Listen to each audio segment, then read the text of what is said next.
Chanda KTN katika eneo la Olkalau.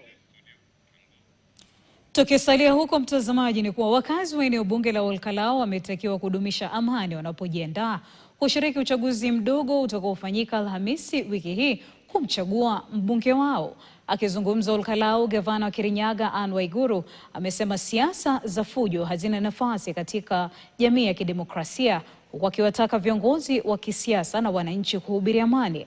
Aidha, ametaka kuheshimiwa kwa sheria na kuhakikisha uchaguzi uliofanyika kwa utulivu na uwazi. Waiguru amesema uchaguzi wa amani ni msingi wa kuimarisha demokrasia na maendeleo ya taifa. Sisi sio watu wa vita. Mimi nimekuwa kwa siasa kwa miaka zaidi sasa ya 10, before kwa technocrat na pia kwa kuchaguliwa, na sijawahi husika hata siku moja kwa campaign ambayo inaleta vita.